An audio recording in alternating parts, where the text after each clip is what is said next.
Welcome back to Meridian Overseas. आज हम बात करने वाले हैं कनाडा में उन टिप्स के बारे में स्टूडेंट्स को जो देखनी चाहिए ताकि उनका वीज़ा रिजेक्शन नहीं हो। तो वीज़ा रिजेक्शन के लिए सबसे पहले तो आपको ये ध्यान रखना चाहिए कि हमें वीज़ा किस कैटेगरी में लगाना चाहिए। जनरली स्टूडेंट का यही क्वेरी रहती है, हम एसडीएस में लगाएं, नॉन एसडीएस में लगाएं। तो हमेशा आपको मेरी यही रिकमेंडेशन रहेगी कि आप अपना वीज़ा एसडीएस कैटेगरी में ही लगाएं। वीज़ा रिजेक्शन रेट एसडीएस में कम है as comparison to non SDS. तो एसडीएस में फाइल लगाने के लिए आपको आइल्स देना पड़ेगा। अब आइल्स में स्कोर जो रिक्वायरमेंट होती है वो हर मॉड्यूल में आपके 6 होने चाहिए। फिर आप चाहे पीटी, टॉफल, डुओलिंगो दे के यूनिवर्सिटी, कॉलेज की रिक्वायरमेंट फुलफिल कर सकते हो। पर अगर आप आइल्स नहीं दे पा रहे हो, आइल्स क्लियर नहीं हो रहा है, पीटी या टॉफिल के बेस पे लगाते हो, तो ध्यान रखना पीटी में स्कोर अबव 60 होना चाहिए वीज़ा लगाने से पहले। बाकी मेरी रिकमेंडेशन आपको एसडीएस कैटेगरी की ही रहेगी। फिर बात आती है अकेडमिक रिक्वायरमेंट्स की। तो अकेडमिक रिक्वायरमेंट्स आपको हमेशा फुलफिल करनी चाहिए। आपका कोर्स रेलेवेंट होना चाहिए, प्रोग्रेशन में होना चाहिए।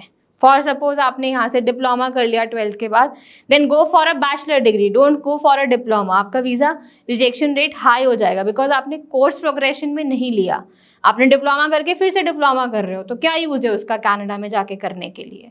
देन आपको ये देखना है कि आपकी जो भी ऑफर की कंडीशंस है वो आपको फुलफिल करनी है। हमेशा अनकंडीशनल ऑफर पे ही आपको फीस पे करनी है। जो भी यूनिवर्सिटी की रिक्वायरमेंट है, चाहे वो इंग्लिश प्रोफिशिएंसी है, चाहे वो अकेडमिक है, वो आपको फुलफिल करके फीस पे करनी है। देन बात आती है कनाडा में जीआईसी की। अगर आप एसडीएस में फाइल लगाएंगे तो आपको जीआईसी भी पे करना पड़ेगा। नॉन एसडीएस में लगाते हैं तो वो आपको इंडिया में शो करना पड़ता है। पर मेरी रिकमेंडेशन यही रहेगी, अगर आप नॉन एसडीएस में भी फाइल लगाते हो तो भी 1 साल की फीस पे करो और 1 साल की जीआईसी पे करो। उससे आपकी स्टेबिलिटी दिखती है, आपका पॉइंट ऑफ कंसर्न दिखता है कि स्टूडेंट वहाँ पढ़ने जा रहा है, उसका फोकस पढ़ाई है, वहाँ जाके जॉब लेना या पीआर लेना नहीं है। सबसे इम्पॉर्टेंट डॉक्यूमेंट एसओपी होता है जिसमें आपको सब कुछ बताना होता है, starting from your academic till your reason come back to India. उसमें आपका फाइनेंशियल्स भी आ जाएगा कि आपके एजुकेशन कौन स्पॉन्सर कर रहा है, फाइनेंशियल इनकम आपको कितनी दिखानी चाहिए, अब ये कंसर्न रहता है। तो अगर आप 2 साल के कोर्स में जा रहे हैं तो आप 8 से 10 लाख का फंड दिखाते हैं, वो बहुत है। पर ये ज़रूर ध्यान रखना, आईटीआर मैंडेटरी नहीं होती पर लगानी चाहिए। अगर आपके मदर फादर की फैमिली इनकम मिला के 7-8 लाख या 10 लाख है तो बहुत अच्छा है, बहुत सफिशिएंट है वो कनाडा के लिए फैमिली फ्लो दिखाने के लिए, कि इनकम का फ्लो दिखाने के लिए कि फैमिली स्टेबल है। और फंड्स हम इसलिए दिखाते हैं ताकि हमारा सिक्योरिटी डिपॉजिट हो सके।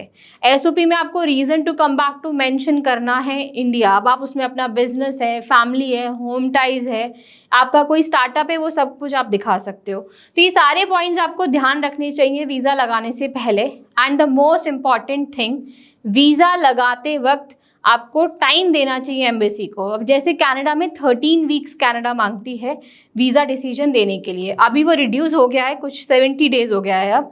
पर मेरी रिकमेंडेशन आपसे यही रहेगी कि हमेशा टाइमली वीज़ा लगाएं ताकि आपका डिसीजन अगर आता है, अगर आपके पॉजिटिव में नहीं है रिजल्ट, तो आप फिर से वीज़ा लगाने जितना आपके पास टाइम हो। क्योंकि कनाडा में डेफरमेंट और नेक्स्ट इनटेक में जाना थोड़ा लेंदी प्रोसेस हो जाता है, फीस भी हम दे देते हैं तो थोड़ा हैक्टिक हो जाता है हमारे लिए। तो ये सारे पॉइंट्स हमें ध्यान रखने चाहिए।